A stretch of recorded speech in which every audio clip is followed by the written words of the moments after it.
see me a lefty forehand there, that tells me all I need to know. What's up, guys? This is Trickster Kev back again with another video, and the moment you've been waiting for, my full lesson with my old coach Chris Lewitt. For the longest time, I've done self-coaching and been relying on just watching my old videos and then just seeing what I could continue to work on. But as of late, I feel I've been in a slump, just losing a lot, not just in practice matches, but in some of the tournaments I played recently. And clearly something's not right, something that I'm not seeing. So I decided to get a second pair of eyes, and there's no one better to do that than my old coach, Chris Lewitt. So I worked with Chris since the time I started high school till my senior year, and out of all the coaches I've worked with, he's the one that brought the biggest change to my game, from work ethic to learning about racket speed, weapon building. For the longest time, ever since this channel started, I thought, what could a coach tell me that I don't already know? Which is why I went the self-coaching route. And, I've been doing well on my own. Now it just seems like I had a plateau, so to speak. So I figure, why don't I just pay the man to visit? There's anyone who, has a great insight on the game, it's him. If you're not familiar with his credentials, he was a former player at Cornell. So he was as high as, I believe, 13 UTR. And he studied with some of the greatest coaches in Spain, such as Luis Buguera, Pato Alvarez, I think Tony Nadal, I'm not sure. He's seen pretty much anybody that's like a top coach in Spain and bring it here in New York. So, he's the real deal. With this one lesson, I thought the best way to spend it is to focus on my strength. Maybe there's something that I could do better with them. So my forehand, and then, maybe my serve. Because that's my serve, as you guys know, is the shot that lets me down a lot. A lot. And yeah, hope you guys enjoy the video and catch you next time. All right, we want to play a little bit forehand cross, and then from time to time, I'll just say point, we'll play it, and then we can just move each other around. I'll see if I can put it in my eye. It looks pretty good right now. The forehand spacing is a lot better than I remember. But that used to be an issue. It used to be a big cramp on the forehand in my mind. And right now, the spacing looks a lot better. That's really good.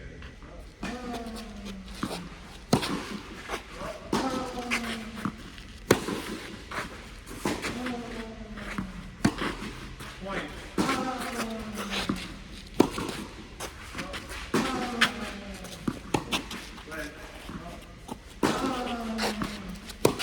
Oh, yeah, right. Too soon to go line on that? I wouldn't say too soon, no. I don't like when players go like artificially cross too much. If you feel like you want to change it, you change the rhythm of the point. It doesn't have to be a winner. You can also just change the pattern, play with some shape down the line, and that can be an option too.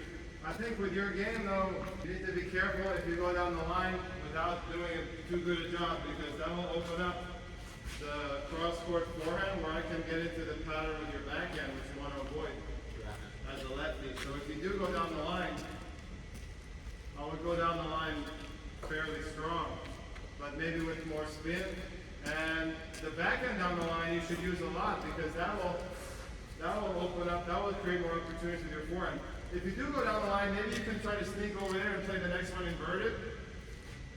You can play from the inside out, inside in. Oh, like a run around it? I'm saying if you go forehand here, if you're quick enough, maybe you can get back over here so that the next one is not a backhand. Okay. That would be cool if you could do that. You're pretty quick. Maybe if the court's fast, you can't do that. It's a little bit, you know what I mean? It's dangerous if you go here, and if I have a good look at it, that creates like the pattern that you don't want. Yeah. How about drop shot? Do you like to go drop shot? That would be cool. Drop that line? Like Alcaraz. Yeah, you can go like lefty, power forward, and then you can go like drop shot. That's a good play too. Everyone's doing the drop shot now. I mean, I'm open to anything. I'll give that a try. Everyone's doing drop shot now because Alcaraz inspired them. I've been trying to get kids to do more drop shots for 10 years, but now all it took was one guy from Spain to start drop shotting, and now everyone wants to do it. Now I have to stop players from drop shotting too much.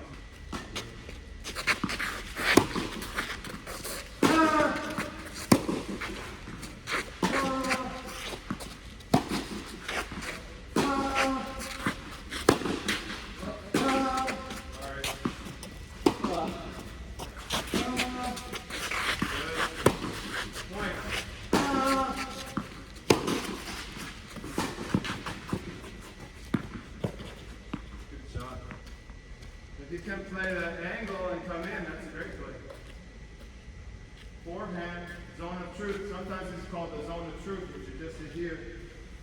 This area here. That's the best crossbow forehand you can hit with pace. Because you're going to get me out here, and you're going to open up space. You could come to net. But that's where you want to aim your attack forehand, right in this rectangle. The zone of truth. Statistically, when you're playing crosscourt, the player who can hit this zone more frequently is going to win that crosscourt battle a lot more.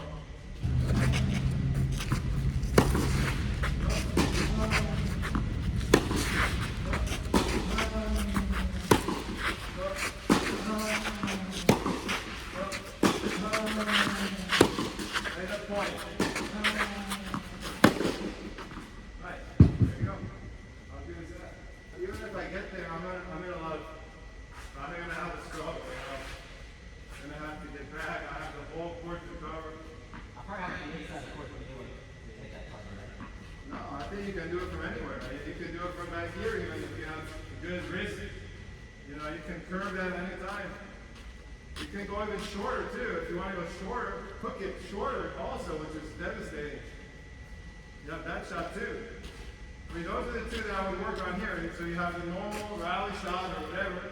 Sometimes you can play up above my shoulders with spin, and then you should always be looking for that lefty zone of truth or angle. I mean, that's your go-to shot right there. It's gotta be. Okay. Anytime you're in this exchange, I mean, I would be hitting that all day long, just what you did.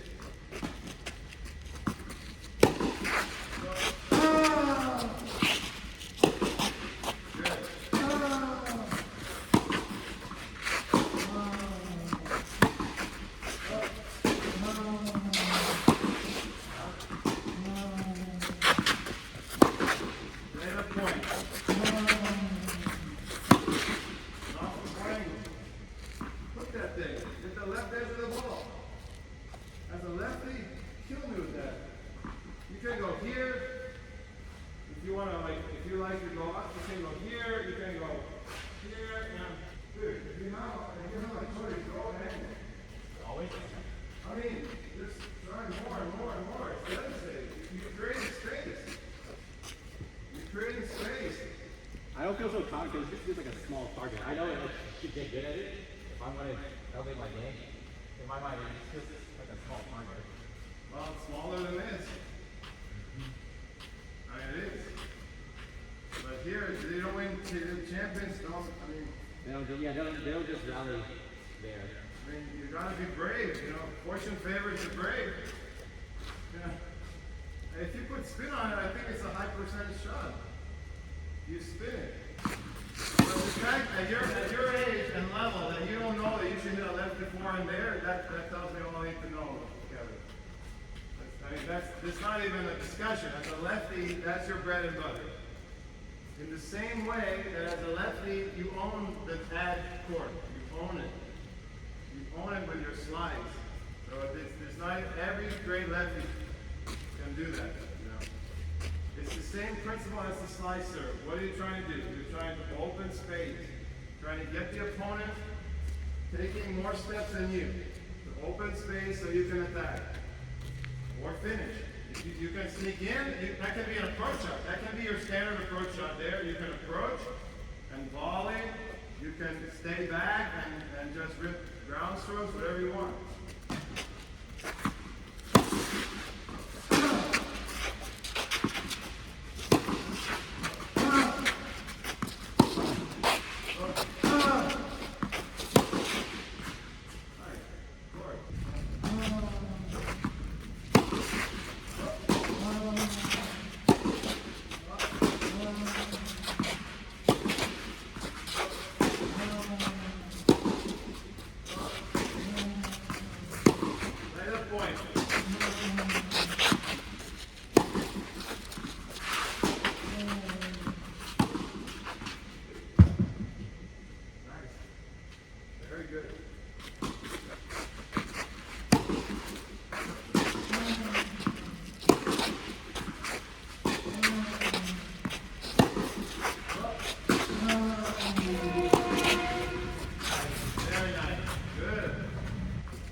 what will they do to you? What's the smartest thing they can do? Cross. Oh. We're trying to go line. Yeah, they're gonna go line. If they're smart, if you're working this pattern and you're hitting the zone of truth really well, if they're smart, they're gonna play a lot of changes there. And they're gonna hope that you play your backhand cross, which typically players do. And that breaks, that's called a pattern break. And then they can start working their forehand in a different way. When you're locked in here, this is your best pattern. It should be your primary pattern. You know? Like you serve, you return. You want to think about how can you link your serve and return to set up this exchange here. This exchange is good for you. If you're serving and returning and setting up this exchange, I think it's not as good for you.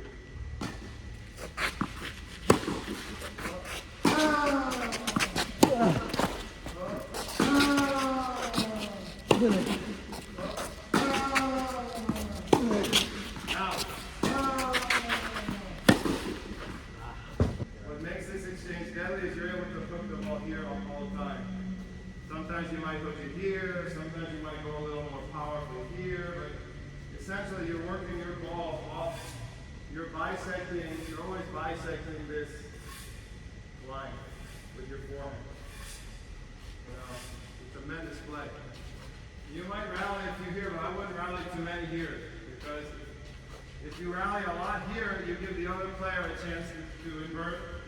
Number one, a lot of players like to invert, you know. You go inside out, inside in. Or you give the player maybe a chance to attack you if they have a good two-hander. You know, the sooner you can go here, now number one, it takes away my ability to invert, which is most players like to invert. And then you start stretching me out with steps, and I have big problems now. I have court coverage problems. What's really cool is if you flick your wrist the right way, and you get around the left edge, you can make the ball spin out. You can curve so the ball goes like, so when the ball hits, it tails away and makes me stretch even a little bit more. That's something that Rafa does really well.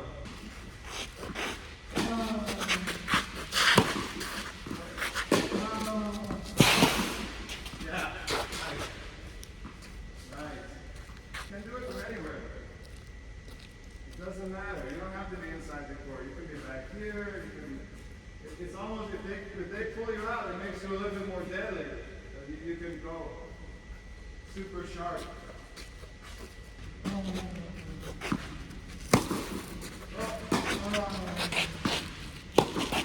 Nice. Almost. Good idea. Almost.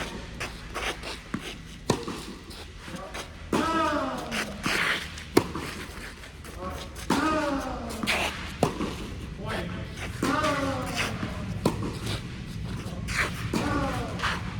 Look, you create a lot of problems for me.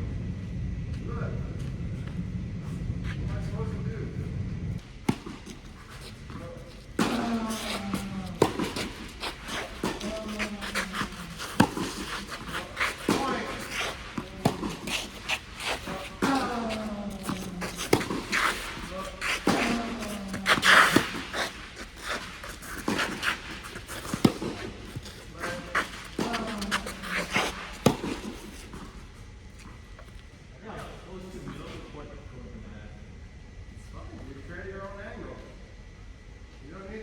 You create your own angles now with spin. That's the modern game. If you flick it here, you should be able to get the out. You focus on the outside edge of the ball. You flick around the outside edge of the ball. You should be able to curve it in there a lot. Nice. Good. Play the point.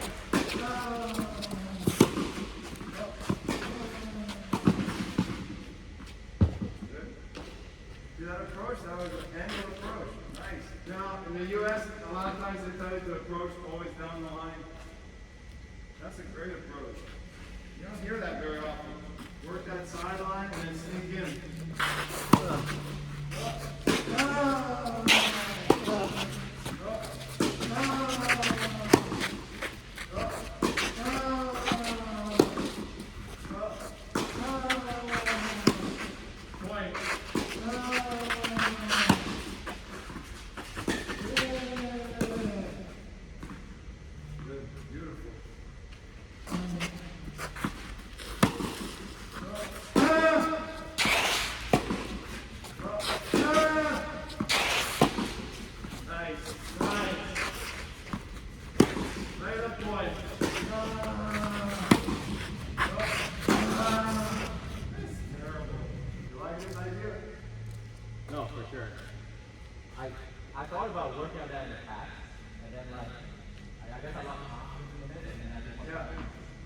telling you that I think that's like the go-to pattern in your baseline points.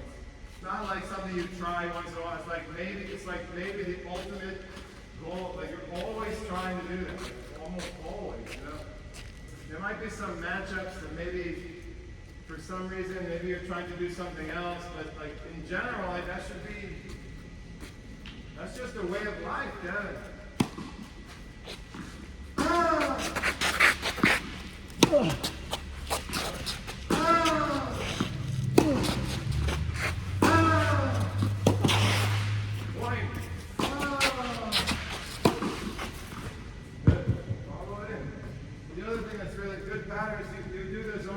There, and then if I stretch and I float it, you move in and take swinging volley next. That's really good too. So you go like zone of truth, I'm in trouble, I try to play with more time, you move in and you just play the easy swinging volley. There. Or zone of truth, I'm stretched, you come in, instead of going down the line with a shot, you play cross-court drop shot, I'm recovering. No way I'm going there. Cross-court drop shot over the low part of the net. Not an option. Just saying, you got all sorts of options. Or zone of truth, stretch me out. You sneak in and you play a little short volley there. You see, it's like right there. All the patterns are right there. Right. All depending on if I can hit that. Yeah. Yeah. If I can't hit it, then. Well, then you got nothing. Kind of screwed, no? Then you got nothing. But then you're not a tennis. I mean, you have to hit that shot. Yeah, I have to. Yeah. And then I'm gonna, as soon as I feel that, I'm gonna be like, holy shit, I gotta get out of this situation. I like to do that play off my backhand. So like, we would be trying to do the same thing against each other. But I like to open the court with my backhand. But against your forehand, I might lose. You know, so now I'm thinking, holy shit, what do? I have to go down the line. So now I gotta play maybe more backhands down the line, and I gotta hope that you come back to my forehand cross. If I play down the line, what you can do is loop your backhand cross, loop your backhand back to the same side here, and hope that I change back to your forehand. Or you could go over here and loop your backhand here, stay in that corner, and then play the next one inverted. You know what I mean? Those are good tactics. I think that shot is not optional. Like if you don't have confidence, you just gotta work it until you can do it. Good ball machine, you do practice.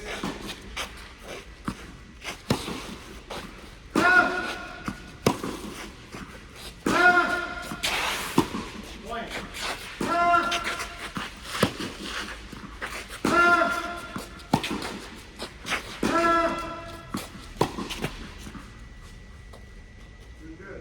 I think you should have a serve, but yeah, it can get me out here. That's critical. Obviously, if you're coming for like one lesson for advice, that's my advice. Forehand, zone of truth. Think about the patterns that you can build off that forehand. There's other patterns. Probably you should work a lot on inverting because you want to cover up your backhand as much as possible. And then you have the serve here, and then probably some return patterns too. I don't know like how you like to return, but I'm assuming everybody serves to your backhand on the big point. I usually try to like chip it line. If I'm really feeling my backhand turn, I'll sometimes come over it and go line. Okay, so I wouldn't do that. I don't like the chip return. So like I would probably, like if I was coaching you a lot, I'd say, okay, no chipping the backhand. Every backhand has to be a topspin drive. Every return you're trying to invert. You're trying to invert almost every return, especially on second serve. And no more chipping, which can get you into a big defensive situation.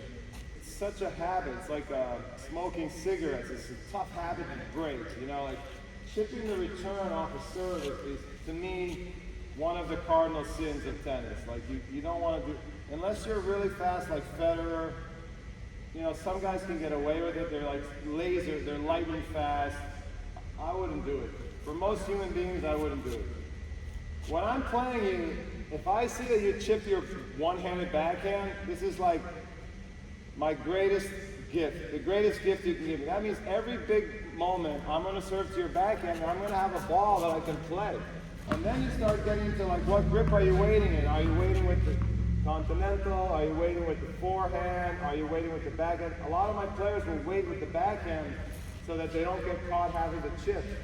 That's another piece of advice I would give you. Consider that. Yeah, that's what I do. You can wait with your backhand grip, and that way you don't get caught. I tried in the past, and then like I would have a hard time getting to my forehand. But on the big moments, where are guys going to serve? They're going to serve to your backhand, you know. Change to your forehand faster. Try to swing out here. So when you're practicing your serve, try to focus on hitting the side of the building. Don't want your lefty serve to hit the back. Try to focus on hitting the side of the building. How much should I like cheat up this way? A lot. Like you can go a lot. I really don't have a problem with it. You can go all the way out. You can go out to the singles legally. And I would encourage you, you're not a very tall guy, I would encourage you to try to get some help with those angles. And just make sure if the guy tries to go line that you're there. You're pretty quick. Okay. Great, sir. It's not very slicey. Yeah. At your level, you want to try to like link the serve with the next shot. You want to try to link your return with your next shot. You start building those patterns. So like you can serve here. If I'm recovering here, you can go zone of truth. Or if you stretch me out, you can go line. Or if you stretch me out, you can go short angle, drop shot. You know, you got some cool. You can go serve and volley. You can stretch me out here and sneak into the net for the volley. You got a lot of cool stuff. You can stretch me out here, and then you can take a swinging volley. You know, you have all these little cool things you can do. Right.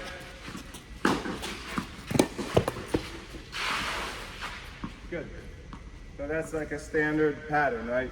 Serve wide, forehand down the line, or forehand to the open space, right?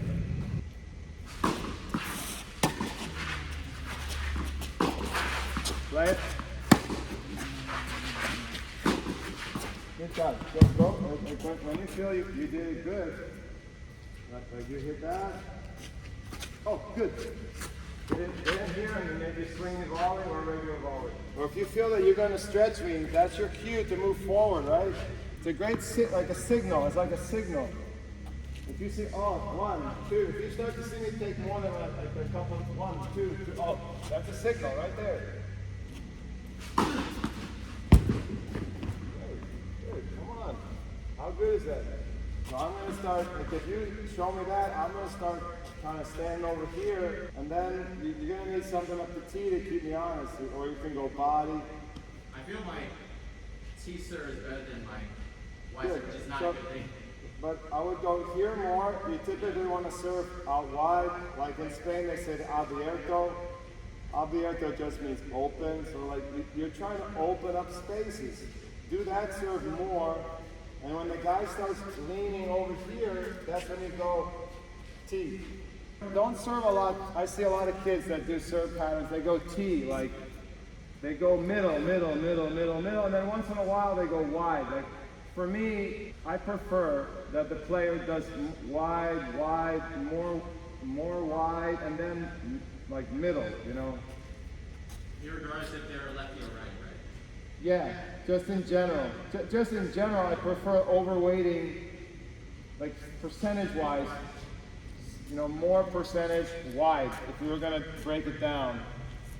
Because I want them to try, I think fundamentally, what is the serve? The serve is a shot that you use to open up the court. You're trying to open up the space with the serve. You're not just trying to like blow it by somebody, you're trying to open up space. So for a righty, that means they gotta have a good kick here.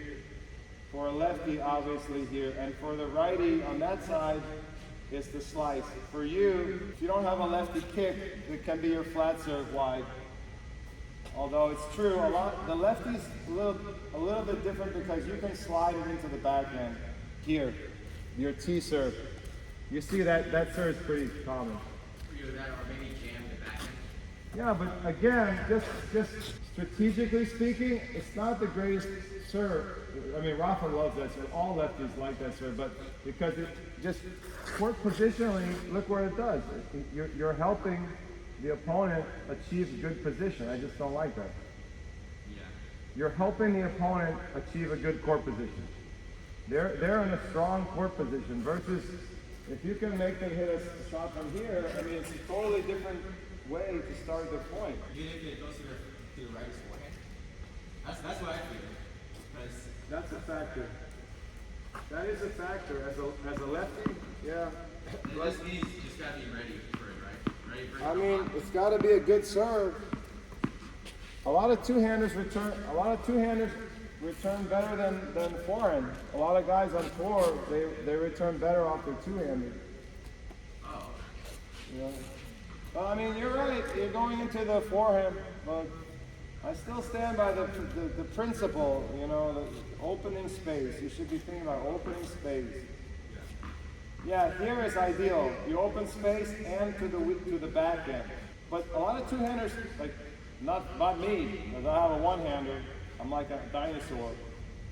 But a lot of two-handers return stronger than, like, a lot of guys, you play Sasha Zverev. Like, on a big point, you want to serve to his forehand. Like, you don't want to serve to his backhand. He's got an unbelievable backhand. You know, there's a lot of guys like that. Or Alcaraz. I'd probably serve to his forehand on a big point because his backhand is unbelievable. His backhand's so friggin' good. Djokovic, same. Like, I would probably serve to his forehand because his backhand's so solid. You know, so anyway, that's a good point. Almost.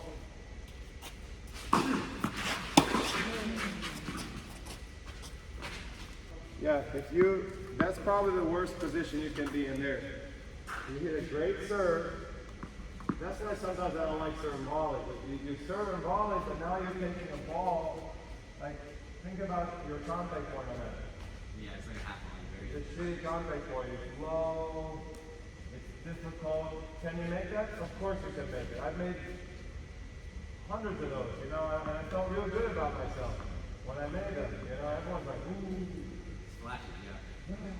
But if you think about it positionally, it's not very good. It means that you rushed in and you created a poor contact point for yourself. So, like, ideally you would stop, back up, and create a much better contact point with the forehand there. You know? But I love that when a player makes a bad decision, they come to net, they get caught with their little half volley, and they make an amazing shot, and everyone's like, ooh. But if you think about it the right way, in terms of court position and contact point management, it's actually not the best strategy to do that. Great. You missed it, but I mean, dude, it's right there. You have a bunch of them right there. But Kevin, are you saying like if you serve me here and then I start recovering, you're gonna rally to a big target here? That's crazy, you know. I was gonna go line. You can't go line, I'm just saying in general, like forget the big target here, go to the zone of truth. What I normally do, before you tell me about the zone of truth, what I normally do is keep it wide, I'll hit it back, then I make them hit a running forehand that opens up the court with the backhand side, and I try to make them hit a running backhand. Then hopefully I can get a reply and come in. There's nothing wrong with that. I mean, you can do that play. If the guy takes off, you should go to the zone of truth. Wrong foot the guy. I feel like I'm missing all in the same exact spot. He needs a little more spin.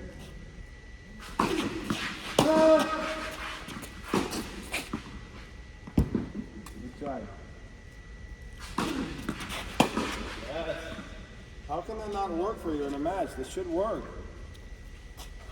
Should work pretty well. I don't hit it wide enough, that's why. But right now you are. That's after you told me to do it with the driver. But I think just because I'm too afraid to go for it, because like I'm not too confident in my consistency at the moment, so I just go for I just try to start the point. Kevin, again, I think you gotta be brave. This is your serve. This is how the best lefties in the world play. Like, You gotta know the right way to play, and then have the belief to keep working at it.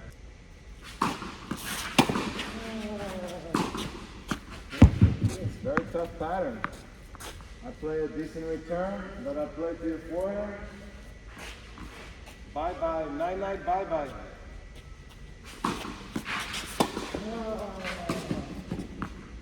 Nice. Try to worry about this guy's like toss or just like try to toss it more 11 so I can get more slice. You should toss to get more slice and make that your toss for the other serve. Toss to where you can get the best slice and hit your flat serve off that toss. You know what I'm saying? Yeah.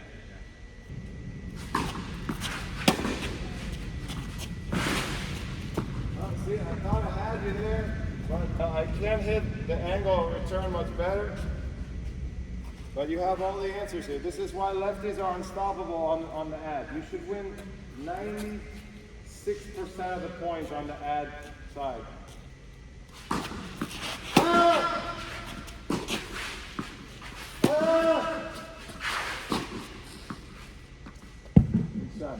And now when I was a little bit better business, I played a little deeper, I had a chance. You know, you didn't hurt me, and I was in the point, so I felt a little better if I got one. Thanks.